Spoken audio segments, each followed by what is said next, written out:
yine yollara, yaşıyor bu sözler. Anlat hadi onlara, ne diyor bu gözler? Çıktık yine yollara, yaşıyor bu sözler. Anlat hadi onlara, ne diyor bu gözler? Yollar anlatır, her bedende farklı kavgası. Beni de ağlatır, yanmayan bu sokak lambası. Damgasıdır dik yokuş, şehre uzak bölgeler. Köşe başında 10 yaşında kimlik arıyor gölgeler. Doğmayan hayallerin, cehennemin tam ortası. Seni de korkutur mu olmayan hayat sigortası? İlgisiz bu devletin, bak ilgisiz konutları. Beşikten atlar uçuruma, varoşların umutları. Kapitalist beyinlerin zekasının bir sonucu bu. Dengesiz terazi düşman etti insanoğlunu. Ve sistem öyledir ki bedeni asgari çalıştırır. Öküzle servetiyle görgüsüz sidik yarıştırır. Boldur ülkemin politikayla kuyu kazanları. Bir günde gündem estetik ve sosyetik sazanları. Yazar mısın Beyaz Saray'da orucunu bozanları? Yazar mısın ki sen, yazar mısın basın kitapları?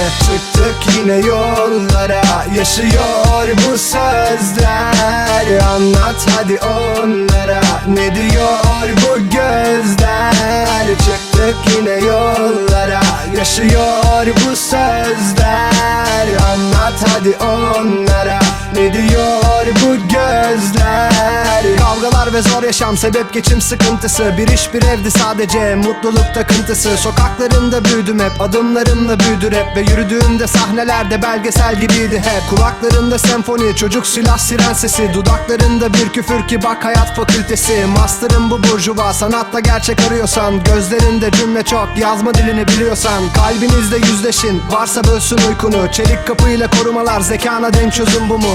Ülkemizde sayenizde gelecek oldu bilmece. Onur şeref bir erkek ismi değildir be sadece. Susmayın sanatçılar, buydu işte kitleniz. Söze gelince ortalık stardan hiç geçilmiyor. Hesap sorun ve kafa yorun, duyarlılıkta göreviniz. Satış düşünce korsan almayın demekle bitmiyor. Dinleyin siyasetin tepkisiz esirleri. Caddelerde boş gezen çaresiz nesilleri. Yarattınız ne yaptınız bu topluma, bir çık da gör. Her sokakta korku, her bedende farklı sorgu var. Buna kadar diyen kesim empatiyle izlesin. Birçok beden hayalleriyle sahneden yok oldular. Dikkat et hayat, sana da böyle tablo çizmesin. Renklerin değişmesin, bu rap sizinle gettolar. Çıktık yine yollara, yaşıyor bu sözler.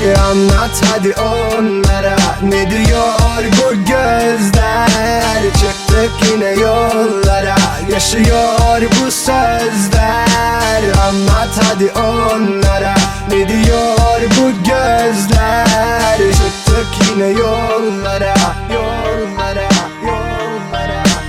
Anlat hadi onlara, onlara, onlara.